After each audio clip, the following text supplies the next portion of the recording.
Deutéronome, chapitre 10. Ce que Dieu demande, craindre, aimer, servir.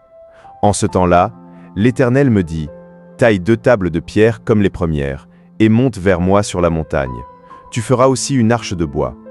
J'écrirai sur ces tables les paroles qui étaient sur les premières tables que tu as brisées, et tu les mettras dans l'arche.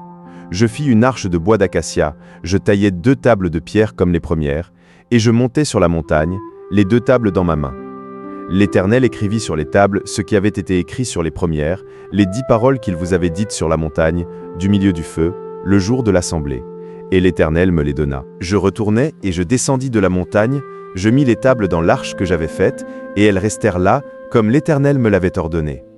Les enfants d'Israël partirent de Béroth Béné Jaakan pour Moséra. C'est là que mourut Aaron et qu'il fut enterré. Éléazar, son fils, lui succéda dans le sacerdoce.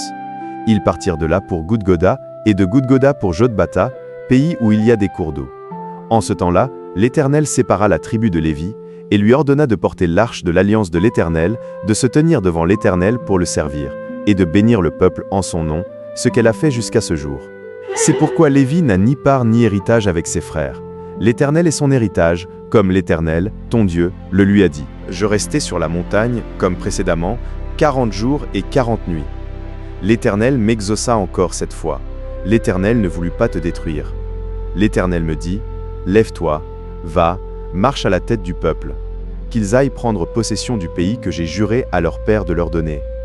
Maintenant, Israël, que demande de toi l'Éternel, ton Dieu, si ce n'est que tu craignes l'Éternel, ton Dieu, afin de marcher dans toutes ses voies, d'aimer et de servir l'Éternel, ton Dieu, de tout ton cœur et de toute ton âme, si ce n'est que tu observes les commandements de l'Éternel et ses lois que je te prescris aujourd'hui, afin que tu sois heureux? Voici, à l'Éternel, ton Dieu, appartiennent les cieux et les cieux des cieux, la terre et tout ce qu'elle renferme. Et c'est à tes pères seulement que l'Éternel s'est attaché pour les aimer. Et après eux, c'est leur postérité. C'est vous qui l'a choisi d'entre tous les peuples, comme vous le voyez aujourd'hui. Vous circoncirez donc votre cœur, et vous ne roidirez plus votre cou. Car l'Éternel, votre Dieu, est le Dieu des dieux, le Seigneur des seigneurs, le Dieu grand, fort et terrible, qui ne fait point acception des personnes et qui ne reçoit point de présent, qui fait droit à l'orphelin et à la veuve, qui aime l'étranger et lui donne de la nourriture et des vêtements. Vous aimerez l'étranger, car vous avez été étrangers dans le pays d'Égypte. Tu craindras l'Éternel, ton Dieu, tu le serviras, tu t'attacheras à lui et tu jureras par son nom. Il est ta gloire, il est ton Dieu. C'est lui qui a fait au milieu de toi ces choses grandes et terribles que tes yeux ont vues. Tes pères descendirent en Égypte au nombre de 70 personnes, et maintenant, l'Éternel, ton Dieu, a fait de toi une multitude pareille aux étoiles des cieux.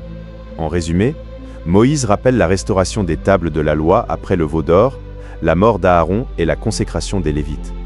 Il résume ce que Dieu attend, craindre l'Éternel, marcher dans ses voies, l'aimer, le servir de tout son cœur et observer ses commandements.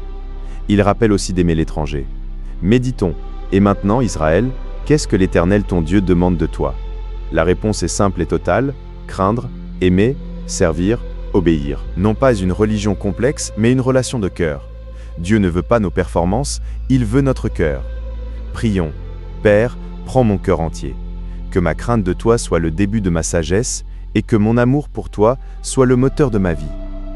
Amen. Chers frères et sœurs, merci d'avoir suivi cette méditation sur Parole de Dieu au quotidien. Si cette vidéo t'a touché, mets un like, abonne-toi et active la cloche pour ne rien manquer. Chaque jour, laisse la parole de Dieu fortifier ta foi, apaiser ton cœur et illuminer ton chemin. Partage cette vidéo pour que la lumière de Dieu continue de briller dans le monde.